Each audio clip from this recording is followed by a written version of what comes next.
Hujambo mtazamaji wangu na karibu tena katika mafundisho yetu ya siku ya leo.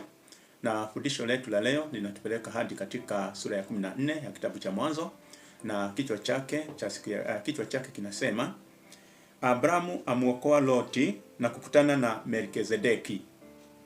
Na maandiko makuu yanatoka katika kitabu cha Mwanzo sura ya 14 mstari wa 14, na vile vile kitabu hiki cha Mwanzo sura ya 14 mstari wa 20. Na tunapoangalia somo la kwanza ambalo liko katika Mwanzo 14:14, linasema Abrahamu aliposikia kwamba ndugu yake ametekwa, akawatoa watu wake waliozaliwa nyumbani mwake 318, akawafuatia mpaka Dani. Na tunapoangalia Mwanzo sura ya 14 mstari wa 20, Biblia inasema aliyewatia adui zako mikononi mwako. Abraham akampa zaka ya sehemu ya 10 ya vitu vyote. Na malengo tulio nayo hapa ni kama ifuatavyo. Baada ya somo hili tutaweza kuelewa historia ya vita vilivyotokea katika sura hii. Tutaweza kujifunza ujasiri na upendo wa Abraham kwa Loti. Tutaweza kuelewa umuhimu wa kumshukuru Mungu kwa ushindi, na vile vile tutaweza kumjua Melkizedeki na nafasi yake katika Biblia, na pia tutaweza kumuona Yesu Kristo katika mfano wa Melkizedeki. Na kwa hivyo katika sura ya 13 tumeona Abraham na Loti wakitengana. Vile vile tukaona Loti akichagua bonde la Yordani. Tukamuona Loti akianza kukaa karibu na Sodoma. Vile vile tukaona Mungu akimdhibitishia Abrahamu ahadi zake. Na sasa katika sura ya 14 tutaangalia vita vikubwa vinavyotokea. Tutaangalia Sodoma ambayo inashambuliwa, tutaangalia Loti akitekwa, tutaangalia Abrahamu akimuokoa, na vile vile tutaweza kuona Abrahamu akikutana na Melkizedeki.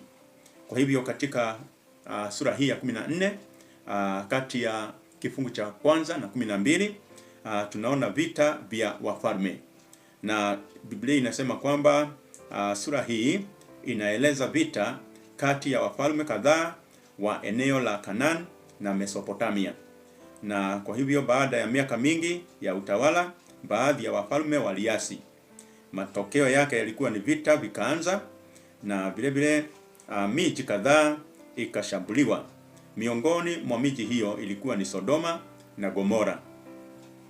Halafu tunapoangalia jinsi Loti alivyotekwa, tutaangalia katika kitabu hiki cha Mwanzo sura ya 14 mstari wa 12, ambapo Biblia inasema wakamchukua Loti mwana wa nduguye Abraham pamoja na mali zake wakaenda nazo.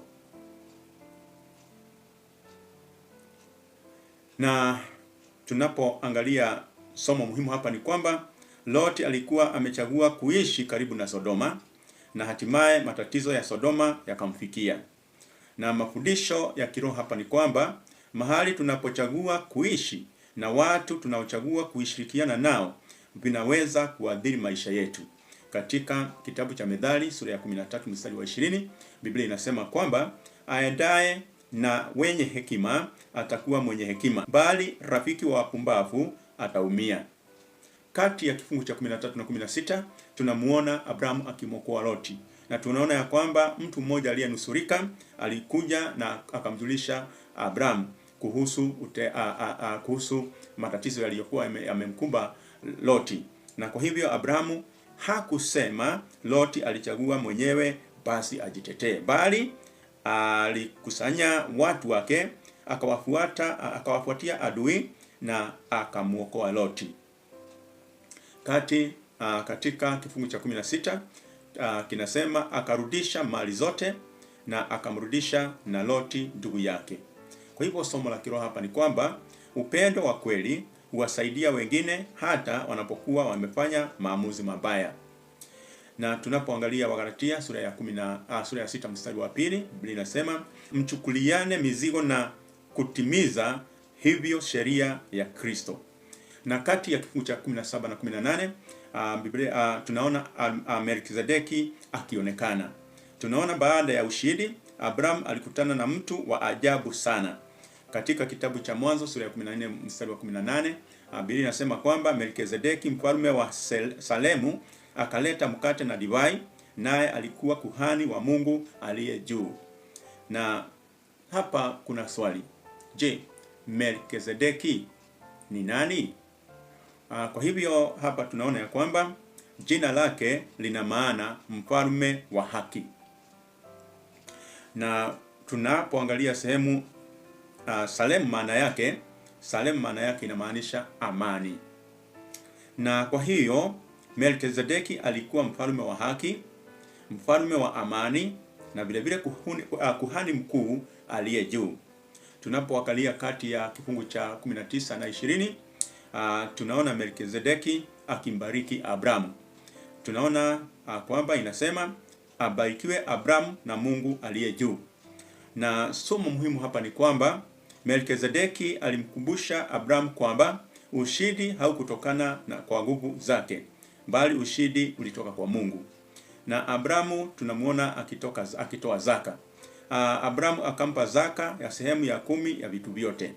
Na maana yake hapa ni kwamba Abramu alikiri kwamba kila kitu kilitoka kwa Mungu, na vile vile ushindi ulitoka kwa Mungu.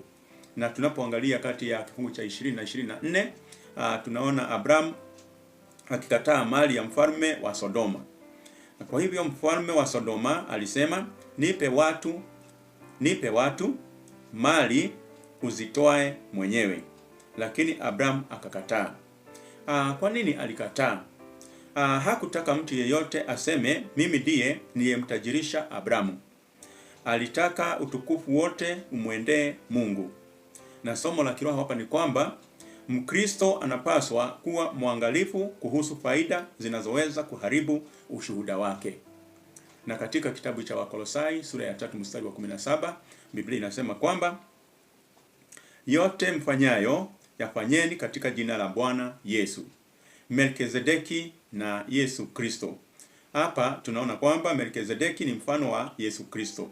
Katika kitabu cha Zaburi sura ya 110 mstari wa 4, Biblia inasema kwamba wewe ni kuhani milele kwa mfano wa Melkizedeki. Na katika waraka wa Ibrania sura ya 7 mstari wa 1 hadi wa 3, Biblia inasema kwamba Melkizedeki alikuwa mfalme wa haki, alikuwa mfalme wa amani, na vile vile alikuwa kuhani mkuu wa Mungu. Na sifa hizi zinatimia kikamilifu katika Yesu Kristo. Na sasa tuangalie Yesu Kristo katika Mwanzo sura ya 14. Tunaona kwamba Melkizedeki anatuelekeza kwa Yesu. Manake Yesu ni mfalme wa haki, Yesu ni mfalme wa amani, na Yesu ni kuhani mkuu wa milele. Katika kitabu cha Waibrania au waraka wa Waibrania sura ya 7 mstari wa 25, Biblia inasema kwamba kwa hiyo aweza kuwaokoa kabisa wao wamjiao Mungu kwa yeye. Na mafundisho makuu hapa ya kiroho ni kwamba maamuzi mabaya huleta matatizo. Yaani Loti alichagua karibu na Sodoma na baadaye akaadhirika. Vile vile tunaona upendo huwasaidia waliopotea. Manake tunamuona Abraham alikimuokoa Loti. Vile vile tunaona ushindi hutoka kwa Mungu. Maana Melkizedeki alimkumbusha Abraham jambo hili. Na vile vile tunaona kwamba Mungu anastahili shukrani zetu. Manake ni kwamba Abraham alitoa zaka kwa heshima ya Mungu. Vile vile tunaona kwamba Yesu ndiye kuhani mkuu wa milele.